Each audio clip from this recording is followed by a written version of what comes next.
This is Life Strategies with Monique.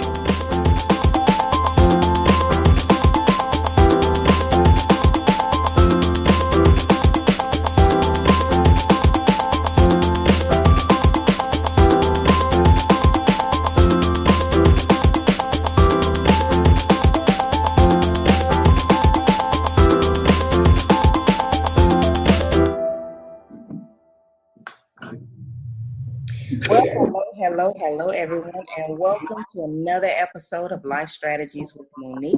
I'm your host, Monique Petaway, and I have with me our guest, Jennifer Brianne.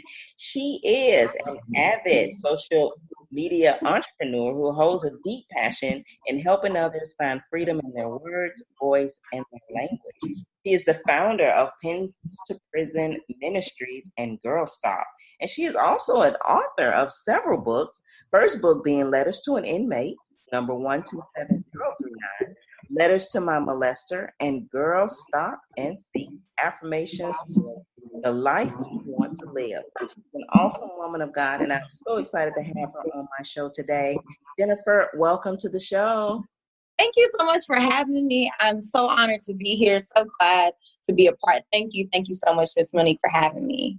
Oh my goodness, you are busy. You got a lot going on, and you're Yes. at a non-stop moment right now.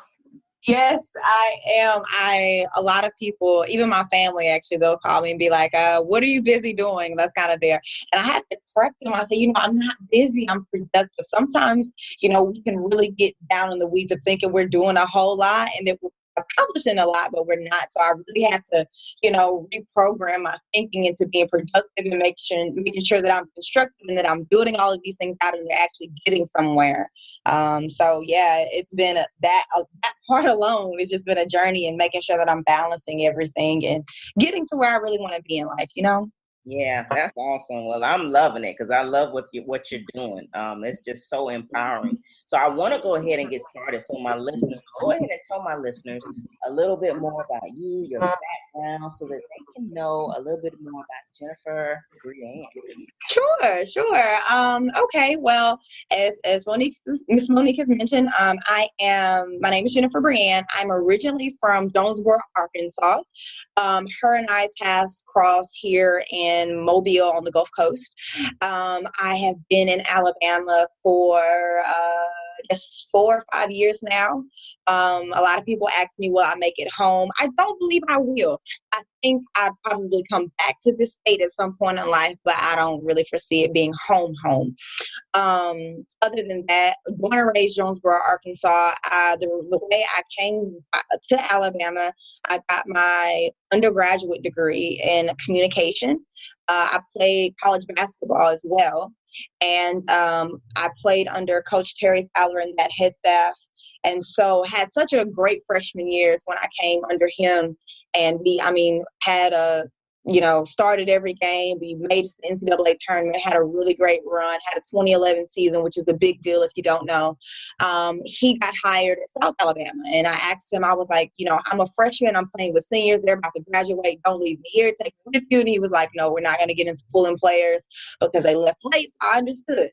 I finished my time at North Alabama. I actually finished a little earlier there, and he asked me to come be his graduate assistant. So that's how I came down to Southern Alabama to get my master's in communication studies. From there, I was kind of at a crossroads where I was like, okay, Lord, I want to get my doctorate. I know you called me to do this. And so I started looking at schools nearer back home. I asked my mom, I said, hey, Mom, can I come crash in your attic? Kind of like that. And so I planned on going to University of Memphis. I was already in contact with some of the people from the graduate department. And after that, the Lord led me here, and he opened up, opportunity and doors and connections and networks for me to get my doctorate here. Now, I'm not getting it in communication. Actually, I'm getting my doctorate in instructional design. I met with my advisor yesterday, as a matter of fact, and I'm halfway through the program. So I'm halfway to the point of being ABD. And in between that time of my master's and my doctorate, I took a semester off. I got my bachelor's and my master's in 5 years. I went hard. I was a student athlete. Then I went from being a student athlete to being a graduate assistant coach. I even picked up a couple of commentating on the side. And so it was a very fast 5 years of life. And I knew I wanted my doctorate, which meant more school. And I said, I'm taking a break.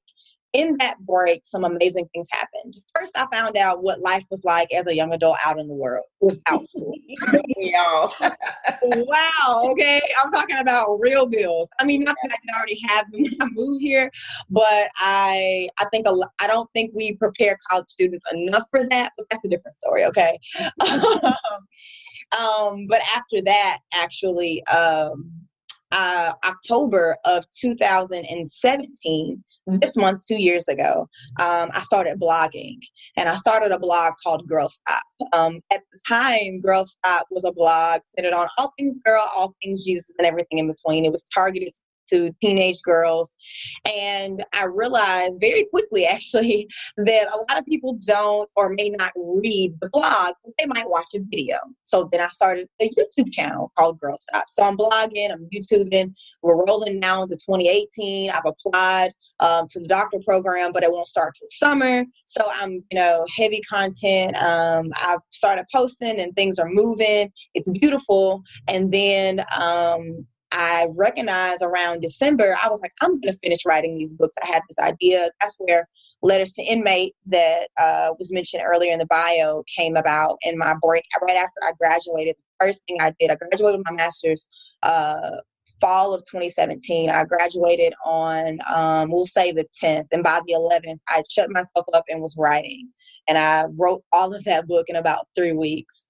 And then the top of the next year was when Letters to My Molester was birthed. Now, it wasn't until later in the year that they were both simultaneously released, but that writing in me, because I started blogging, the writer in me, it kind of woke up at that point. Through the middle of 2018 is when I started podcasting. So that was a lot of fun. I think podcasting was on the cusp. It was kind of on the rise around that time. And I felt like, this is a good avenue of release for me. So, as you have to. And so I started podcasting.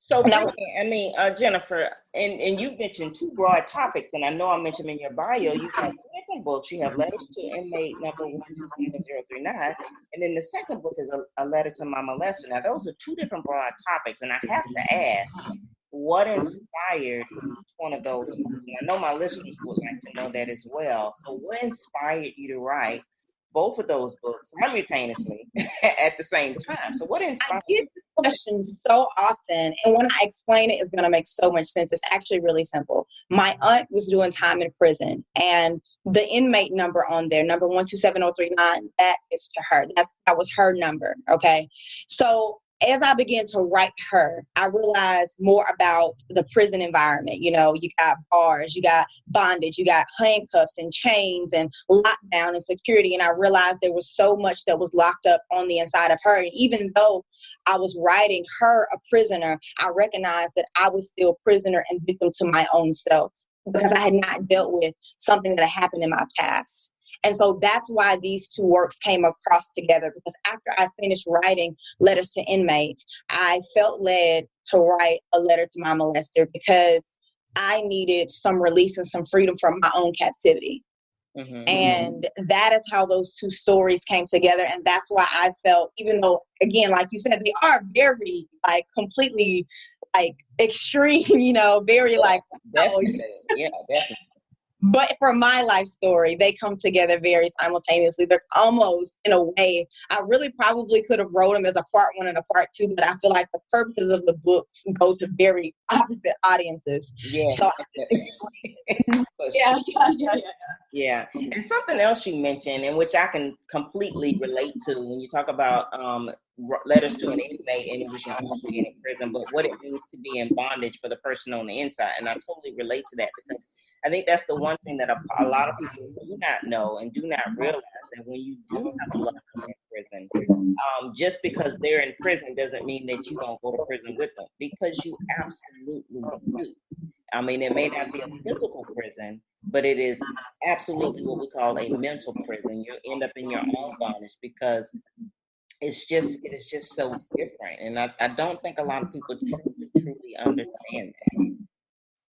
Yeah, I don't think they do either. And I don't think the issues is that sometimes, even we can easily identify, like the setting that my aunt was in, a very natural captivity, a very natural bondage, a very natural oppression, a very natural suppression and control over your whole life circumstance. But it takes a different eye to be real with yourself and to understand that this issue, this experience, this season in my life had an overwhelming traumatic effect on my life, and it is controlling, it is consuming, it does keep me powerless. I mean, you have to really be self-aware and really be self-assertive also, because you can change that. Like, I think that's one of my mantras to all of the women and all of the girls and all of the people, for that matter, that I talk to, that I serve.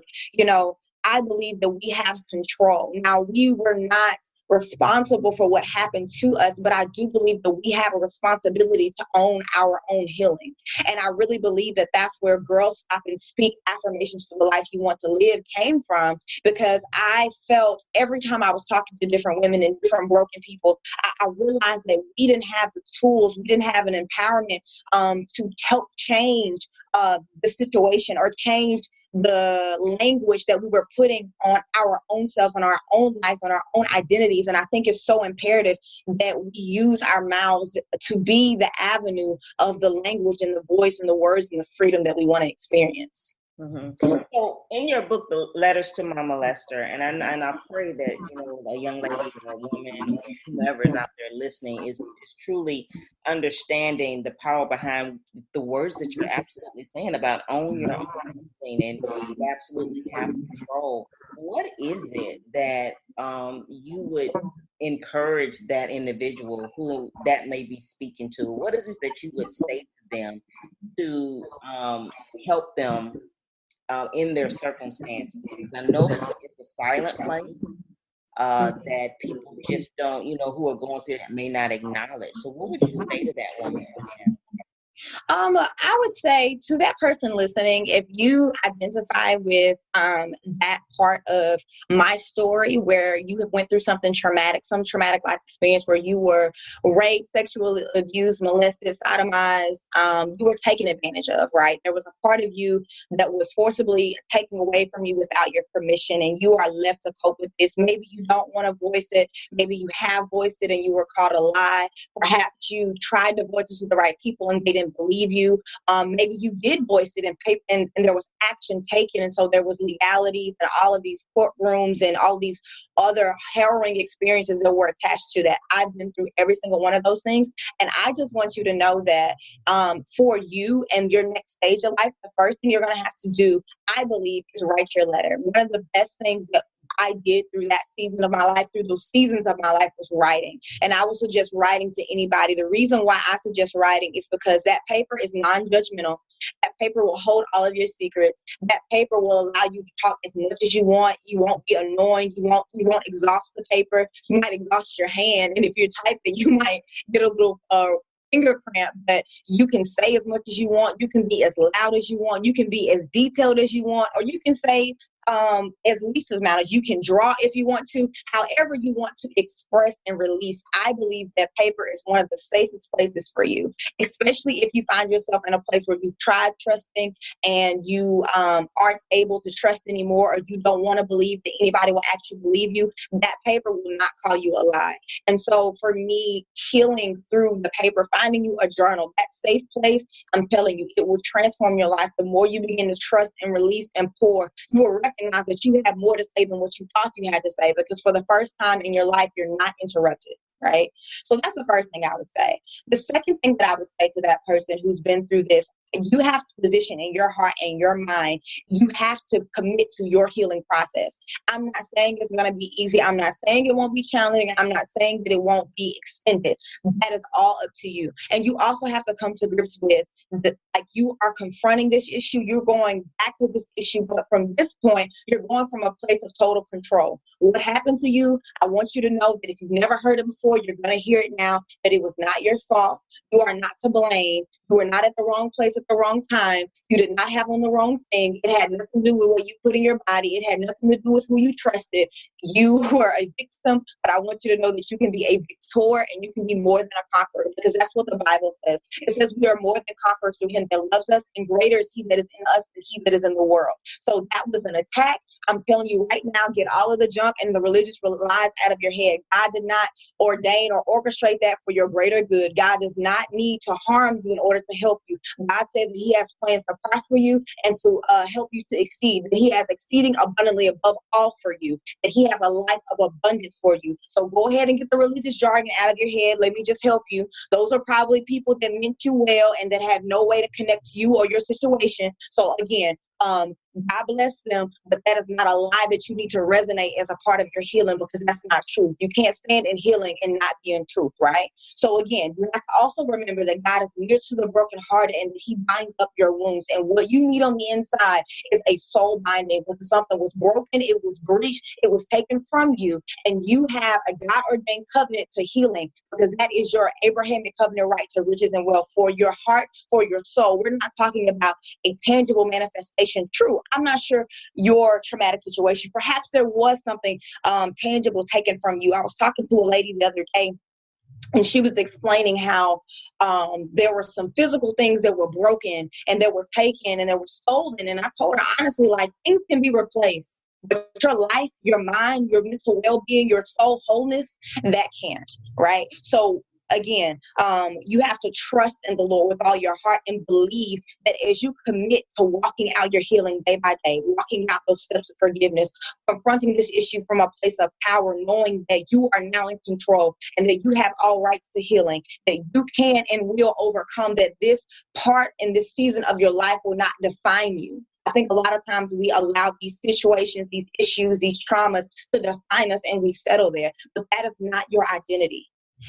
My third thing, a lot of people try to return to who they were before their trauma.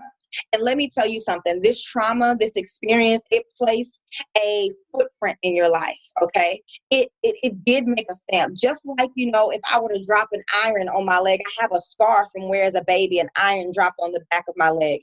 And though I am past and beyond that experience, I still have a scar. So I won't go back to looking like the child that I was with smooth skin, with smooth, even skin before that trauma hit. So it's okay to accept that this happened to you, but it is not who you are, and it is not where you're going, nor is it a limiting or debilitating factor on where you can go. So I think we have to make sure that we're dissecting the narrative and saying that, okay, I am healed, I am whole, I am made new, and it's okay that I'm not the same me before this trauma.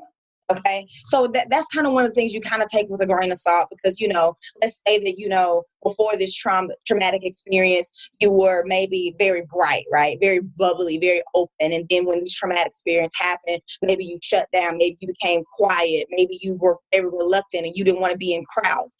Perhaps that's something that you want to see restored, and you fight for your healing in that. Perhaps you like who you are now, that you sit in the corner of the room and you observe and you're kind of more introverted and you're very selective about. Perhaps that's what you love. Again, this journey is a longer process of self-discovery. I'm in a new place where I can walk free in my wholeness, but I'm also very observant of myself.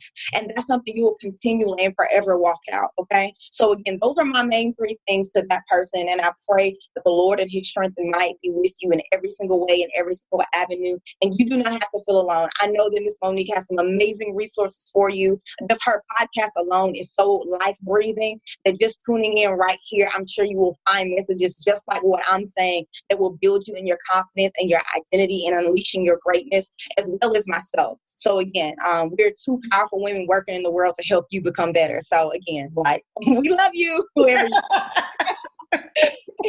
Well, look, amen to all of that, because I mean, you have absolutely said a mouthful, and I just pray, I just truly pray that they literally listen and they pick up some nuggets about some of the powerful things that you just laid down. I mean, because you really have said some powerful things to the women of God out there that are listening about you're not a victim, you are a victor. You can, you know, take your power back. I mean, you've said so many things, and I pray that they truly get a hold of and can literally take away and say, you know what, this happened to me. I can overcome it. I can be great. I can be everything that God has called me to be despite everything that I've been through. Because I know a lot of women have just kind of like just said, you know what, it's too late. I give up. And, that's just not, for me, that's just not an option. I believe that every woman has an opportunity. They just have to believe in themselves and believe that God has something better or greater for them. He said your latter will be greater than your past. And I love that because it's what you're going to. It's not where you've been, it's where you're trying to go to. And we're all trying to get to, that place in God, that place where God wants us to be. And it's a journey. Like you said, it's a journey. So to my listeners, I pray that you got all that. Let me get to my next question to Miss Jennifer, because she said a lot this evening. But let's talk about the things that you're doing right now. Because you've gone through this journey and, God has been blessing you in a new place, in a new space to be able to help others. You currently have your ministry. So let's talk a little bit about what it is that you're doing to help women and how you're able to empower women.